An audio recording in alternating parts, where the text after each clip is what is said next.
Welcome to the Orchard Online. My name is Ascent, and we are so happy you are tuning in today. If this is your first time, we want to say welcome.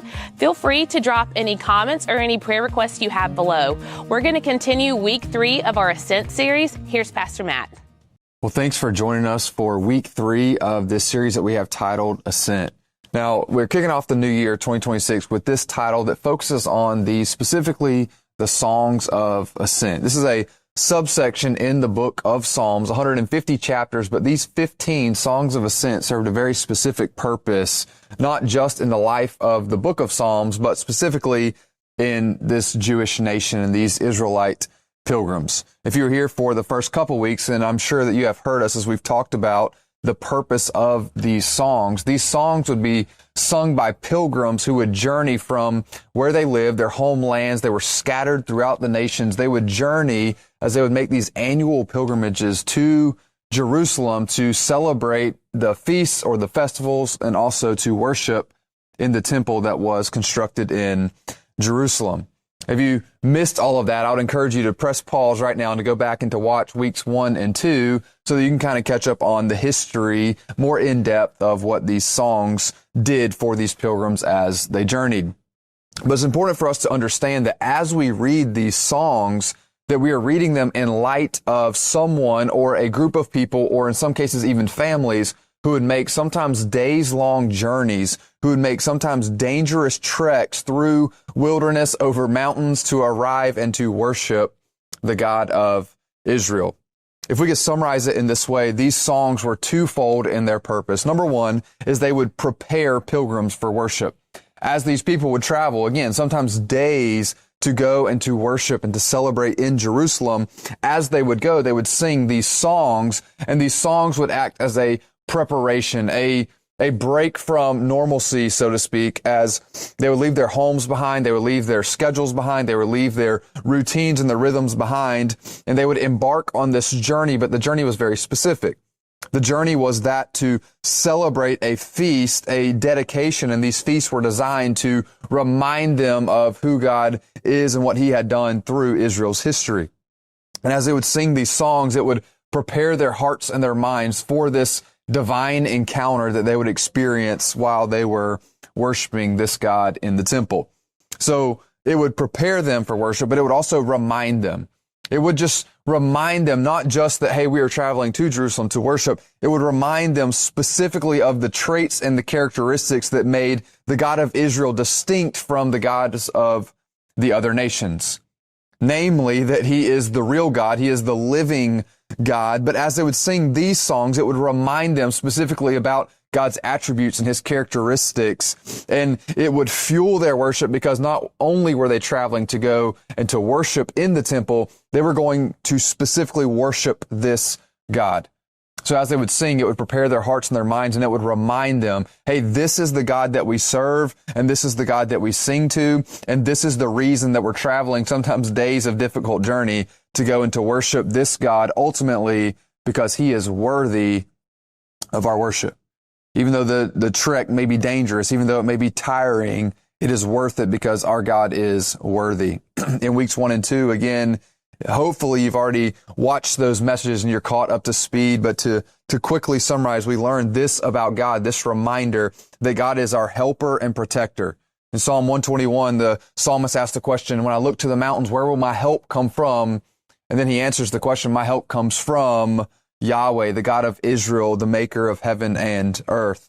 Last week, we learned that this God that we serve, this God that we sing to, is a faithful and gracious God. David, he writes and he says, if not for the Lord, then we would have been wiped out and destroyed. Why? Because God is faithful and He has been gracious, not only to David, but to the Jewish nation. And these pilgrims would travel and they would celebrate the fact that because of God's faithfulness, they had somewhere to worship in the first place. Today we look at Psalm 127, and Psalm 127 will remind the pilgrims, but it also should remind us of our dependence on God. That ultimately we are dependent on God, and we'll see that in just a moment. As we begin in Psalm 127, even before the first verse, the first words of the first verse, we read this, a song of ascent, which is dedicated to this subsection of Psalms that, hey, pilgrims would sing these songs as they would ascend up to Jerusalem, this elevated place, this elevated city to worship. As they would ascend, they would sing these songs, but then it tells us that this particular song in Psalm 127 was written by Solomon. Why does that matter? Well, if you go back and you can read, and you can do some of this on your own, but if you go back and read over the life of Solomon, Solomon was the son of King David, but Solomon's kingdom was very different from his father's. David's kingdom was marked by military victory and war. In fact, David wants to build a temple for God, and God says no to him because he has blood on his hands. And so he tells David that his son will build the temple. And so Solomon's kingdom was not marked by war and bloodshed, but instead Solomon's kingdom was marked by prosperity. In fact, if you read of Solomon's kingdom, it was widespread. Solomon's kingdom was so prosperous that the fame of Jerusalem, he put Jerusalem on the map, so to speak, it began to spread throughout the known world.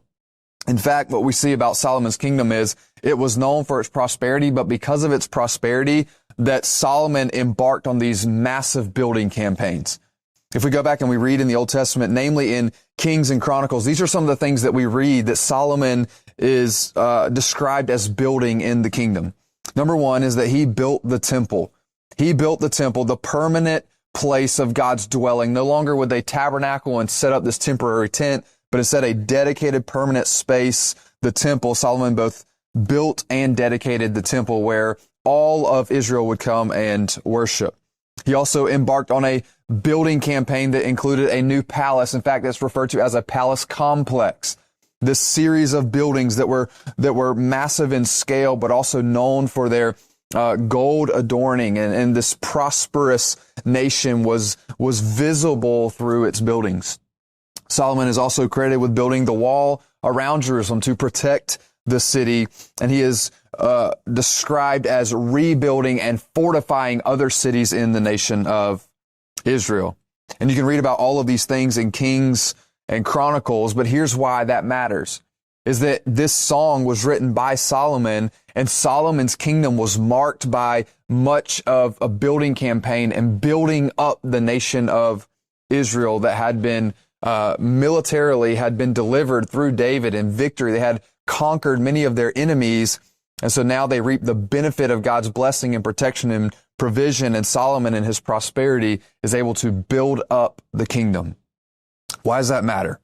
Because when we read Psalm 127 and verse 1, this is what we read from the mouth of Solomon: unless the Lord builds a house, its builders labor over it in vain. Unless the Lord watches over a city, the watchman stays alert in vain. That's interesting that we read that Solomon's kingdom is basically marked by these massive building campaigns. A guy who built the temple, a guy who built up the city, a guy who built a whole palace complex, a guy who rebuilt and fortified cities, a guy who built the wall to protect Jerusalem. And yet this same man says, if the Lord doesn't build it, it does not matter. If the Lord builds a house, its builders labor over it in vain unless God is the one who ultimately is behind it. Unless the Lord watches over a city, the wall that you build really means nothing if God isn't the one who provides for and protects that city. Now, we also have to see this through the lens of a pilgrim, because remember, the songs of ascent were sung by pilgrims, even though this was penned by and accredited to Solomon long before any pilgrimages would have began. The pilgrims would sing this same song, and they would declare, unless the Lord builds a house, its builders labor over it in vain. Unless the Lord watches over a city, the watchman stays alert in vain. This song was written by Solomon, but in this context, it was sung by pilgrims. And here's why that matters. Because for these pilgrims who had seen Jerusalem destroyed, who had seen the temple mount to a hill of rubble and stones, to these pilgrims who had seen the wall devastated and destroyed, they would declare, and they understood, that buildings do not last apart from God. All that Solomon had built and all that it was ascribed to him in putting Jerusalem on the map and building this prosperous kingdom, everything that Solomon built, the Babylonians ultimately destroyed. They destroyed the temple. They destroyed the palace complex. They destroyed the fortified and rebuilt cities, and they destroyed the wall of Jerusalem. So as these Jewish pilgrims traveled to Jerusalem and singing this song, they traveled to a city that was once destroyed to worship in a temple that was once a heap of stones. And so what's the point of singing this song? The point of singing this song is to remind them that they have a place to worship, because ultimately God is the one who allowed it to be rebuilt. Solomon built it in all of his prosperity, and yet it was ultimately destroyed because Israel turned its back on God, and God allowed them to be overtaken and destroyed. And so what they have learned through this is that if they aren't aligned with God and depending on God, it does not matter how many walls or temples or cities they build, they don't stand a chance, and they are built in vain. They're watched over in vain. And Israel learned a hard lesson that these pilgrims would be reminded of, that as they traveled to a rebuilt city with a rebuilt wall and a rebuilt temple, they are ultimately reminding themselves that none of these material things matter if we turn our back on God or we are not faithful to walk in His ways, then all of these things are in vain. He goes on and he says this, in vain you get up early and stay up late, working hard to have enough food. The picture here is an agricultural society where people would labor with their hands. They would toil in the fields, and they would get up early and stay late, and they would work the ground to try to provide enough food for their families, or to provide enough food to put away for hard times, or to provide enough food where they could go in and barter and trade. It was an economic means, and yet he reminds them that God gives sleep to the one that He loves. The idea here of sleep is contrasted with the person who wakes up early and stays up late, the person who is laboring relentlessly, the person who is working and toiling and striving with their hands to try to provide all that is necessary. The idea here is that when we depend on God, that He gives sleep to the one He loves, that you don't have to try and exhaust yourself doing everything in your power possible to provide, because when you belong to God and you are dependent on Him, then He provides for you. It reminds me of Jesus in Matthew chapter 6, where He tells His listeners to look to the birds and to look to the flowers of the field. And He reminds them that you're anxious about all of these things, about your clothing and what you're going to wear and your food and where it's going to come from. And yet you are of so much more value than the birds of the air and the flowers of the field. And yet God provides everything that they need. It's this idea that when we depend on God, we have everything that we need. And He contrasts that here, and He says, and those who depend on God, those who belong to God and walk in His ways and depend on Him and trust in Him for their provision, He allows them to sleep because they don't have to work relentlessly. They don't have to exhaust themselves in the fields early and late. Instead, they trust that God will provide, and they're able to sleep and they're able to rest. Ultimately, this song is an expression of gratefulness, of gratitude. Apart from the Lord, everything that we toil and struggle for is in vain. Everything that we work relentlessly for, if God is not in it or for it, then we are ultimately striving in vain. But to the one who loves God and God loves them, He gives sleep, because sleep is peace, it is confidence, it is comfort, it is assurance that all of your needs are taken care of. This should, for us, some thousands of years later, should produce in us an attitude of, God, if you're not in it, I don't want it.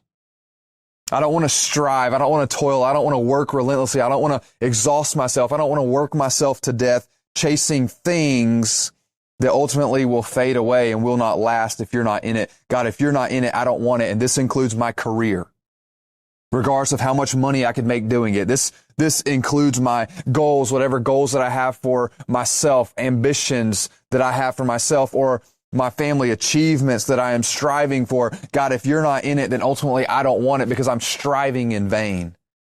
This includes, for a lot of people, relationships that they pursue. They think, hey, I just want to be loved. I just want to belong. I just want somebody to love me and to care for me. And sometimes we sacrifice standards in this pursuit of this thing that we think that we want and that we desire, that our heart desires. And yet if God's not in it, I don't want it. I don't want to allow my impatience to move me to a place where I'm striving and toiling and exhausting myself in vain. Solomon, this great builder, the one who is attributed to building up the nation of Israel on a nationwide scale and a worldwide scale, he would tell us from all of his experience, look, all of these things that I've built and accomplished, unless God is in it and he builds the house, its builders labor in vain. Unless God watches over the city, then the watchman stays alert in vain. Ultimately, what Solomon would say is, God, if you're not in it, I don't want it. And Solomon speaks from experience. You can go back and read through the life of Solomon. Solomon didn't always get it right. In fact, the entirety of the book of Ecclesiastes is Solomon telling us every way in which he got it wrong. And his ultimate conclusion is what he has said in this song, God, if you're not in it, I don't want it because I'm just wasting my time. I'm striving in vain because ultimately those things don't last. Here's the thing for us to consider is that these pilgrims would sing this song, and this song would prepare them as they traveled for worship, but it would remind them of this truth that when we depend on God, he cares for us. He takes care of our needs. But if we are doing things outside of God and we're depending on our own strength or our own ability to build or to build up a life, a career, to chase dreams and ambitions. And if God is not in it, then we are striving in vain. The reality is that worship repositions our hearts to a place of surrender. I think that's what this song did for these pilgrims, is it's reminding them that I'm declaring out loud and I'm reminding myself, hey, there's a lot of things I could spend my time doing. There's a lot of effort I could put into different projects and things that I could do. But ultimately, if God's not in it, then I don't want it. And it repositions our hearts to say, okay, God, if that is true, then I only want what you're in and what you're a part of. And that means, God, I need to surrender to your plans and your ambitions and your goals for my life, your desire for my life. And that may mean a different career than what I thought. That may mean saying no to a relationship that I desperately want because God's not in it. It may say no to a certain goal that I have for my life because God's not in it, and he knows that that is striving in vain, and he redirects and he repositions our focus to another area. Worship repositions our hearts to a place of surrender. Solomon continues in verses 3-5, and he says that sons are indeed a heritage from the Lord, offspring a reward. Like arrows in the hand of a warrior are the sons born in one's youth. Happy is the man who has filled his quiver with them. They will never be put to shame when they speak with their enemies at the city gate. Now, admittedly, when we read those three verses, it seems like it doesn't really fit with the first part. The first two verses are, if the Lord's not in it, then I don't want it. Then it's striving in vain. Like, we can wrap our heads around that concept that if God's not a part of it, then it will ultimately not last. And so we want to align ourselves through a position of surrender to all that God has for us and what his will is for us. We can wrap our heads around that. And then we read these three verses, and all of a sudden it seems like a switch that doesn't really make sense. Now we're talking about children and sons are a heritage from the Lord, offspring a reward, like arrows in the hand of a warrior are the sons born in one's youth. And it's like, okay, it just seems like these two things don't fit together. But Solomon has just acknowledged if God isn't in it, then I don't want it. And I think there's a clue in verse 3 of how these things are linked. Go back to verse 3. Sons are indeed a heritage from the Lord. That word heritage, another way it could be understood or interpreted is an inheritance. And if you think about an inheritance is something that you receive. And so Solomon has said, if it's not from God, then I don't want it because it's striving and wasting in vain. And yet now he reminds us that sons, specifically children, are received from the Lord. And so it's maybe here as they're singing this song and worship repositions our heart to a place of surrender, maybe in the singing of this song, we're also being reminded, hey, you can spend your time chasing accomplishments and dreams and goals and ambitions when you lose sight of, or it's easy to lose sight of, hey, the very people that call your house home are a heritage from the Lord, are an inheritance from the Lord. And so maybe we need to invest our time there and prioritize that ministry, so to speak, those people that dwell under our roof. Maybe God is reminding us through Solomon that, hey, there's a lot of things we could spend our time chasing and pursuing, but maybe the most important of those things are what we know are from the Lord, which is our children, which is our families. They are an inheritance, a heritage from the Lord. So maybe what he's saying to us is, if we know if it's not from God, I don't want it, we need to focus on the things that we know are from God. And one of the first things that we can focus on is our family, our children. Sons are indeed a heritage from the Lord, an inheritance, offspring, a reward. Listen, in the world that we live in today, we've all heard the horror stories of the people who pursue their careers to the detriment of their family. The people who work 80 hours in their office and have nothing left to give when they get home. It's as if God is reminding us, hey, if I'm not in it, then you're wasting your time. But let me tell you what I am in. I am in your family because your children are received a gift from me, an inheritance, a heritage from me. The reality for the pilgrim is this: in the not so distant past, generations were cut off, generations were slain or led off as captives because families suffered the consequences of Israel's unfaithfulness. And so now as these pilgrims would travel, many of them with their families, they're singing a song. They're reminding themselves that children are an inheritance, a heritage from the Lord. I can imagine a pilgrim, a dad or a mom, looking around and singing this song, saying, if it's not from God, I don't want it. And then being reminded, hey, look around you because these are the ones who are from God. So let's invest our time. Let's prioritize that which we know is from God. And in the not so distant past, there would be generations of parents who would not be able to have children because the husband was slain in battle because of Israel's unfaithfulness, or wives would be led off as captives to foreign nations. And so they are also reminded of how grateful they should be to even be able to enjoy the blessing of their families, because that is a sign that God is with them, that he has restored them as a nation. That they would be able to enjoy this time to, even though they would be traveling, they would look around and be reminded that around them is a sign of God's blessing towards them and for them. When they would look around and they would see their children traveling with them, when they would see their families traveling to go and to worship on this pilgrimage, they would sing these songs. And I can imagine a parent who's hearing the words of the song and being reminded that, hey, when I look around, I need to understand that these children of mine are a blessing of God, and I need to reprioritize and make sure that I'm investing in the right places. The reality that I think this teaches us is this, that worship changes how we see the world around us.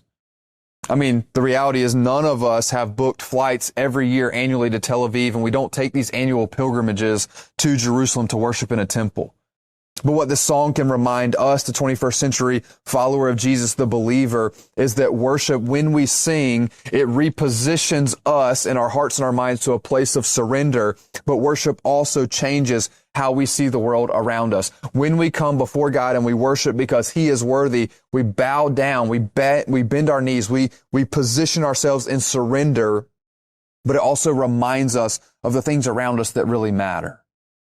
And I think this is important for us because worship has a way to press the pause button in our lives. When our culture, when our algorithms, when everything is focused on you and achievement and success and where you're headed and where you're going, it's easy to lose sight of the things that are nearest to you, the things that are closest to you. And it's as if in this song that through Solomon, God is reminding us, hey, children are a heritage from the Lord, are an inheritance. So we can pursue a lot of things in vain, or we can invest in what God has entrusted to us and given to us. And we can do so for the benefit of our children, but really for the benefit of a nation. Because here's the thing. These pilgrims were tasked with passing down a heritage of worship to their children. The reason that Jerusalem was destroyed and had to be rebuilt, the reason that the wall was destroyed and had to be rebuilt, the reason that the temple was destroyed and had to be rebuilt is because a generation had turned their backs on God.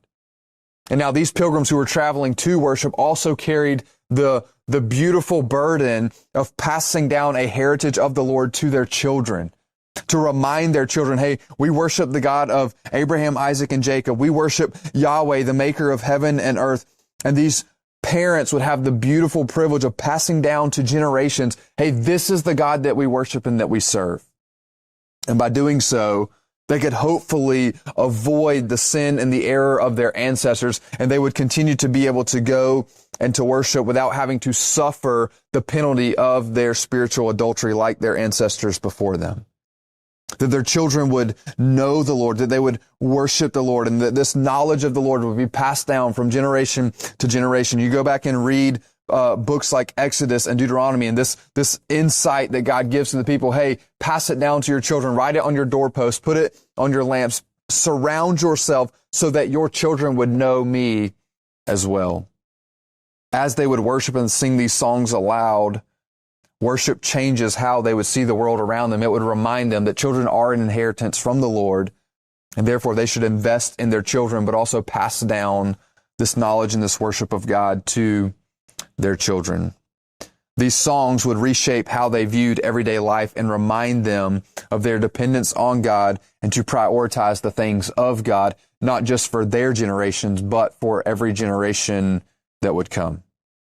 So as we close today, as we have ended this Psalm 127, I hope these truths would begin to be massaged into our hearts. I hope that we would begin to see the world different, that we would worship and that our worship would reposition our hearts and our minds to a place of surrender, that we would confidently say, God, if you're not in it, I don't want it. I don't care what the costs may be.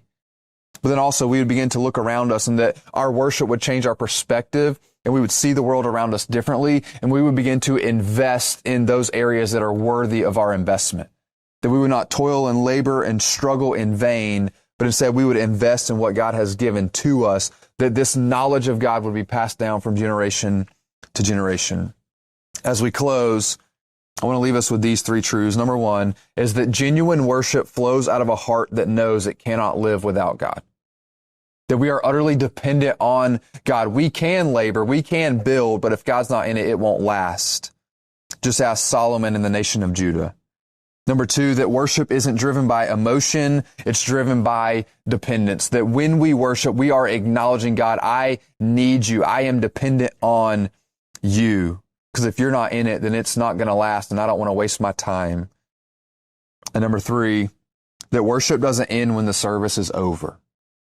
That just because the service is done and you leave that geographic location that you call your church, that worship doesn't end there, because worship changes how we see the world around us. And that when we look at our kids, when we look at our families, when we go to work, we are reminded, God, I need you here just as much. So even though the service may be over, worship doesn't end when that service concludes. That worship goes with us because worship reminds us, and it reorients and positions our hearts and our minds to focus on God, that we are dependent on Him. If the Lord doesn't build the house, then it won't last. If the Lord isn't there to protect and provide for the city, then the watchman labors in vain. I pray that today this look at Psalm 127 would remind us of our dependence on God, and that through that it would fuel our worship, a worship of gratitude, and it would change how we view the world around us, namely starting under our own roofs. Let me pray for you. God, we thank you for the opportunity that we have to read, to be reminded from a man like Solomon who built these wonders, who built up an entire city, and yet that city didn't last when the people turned their backs on you.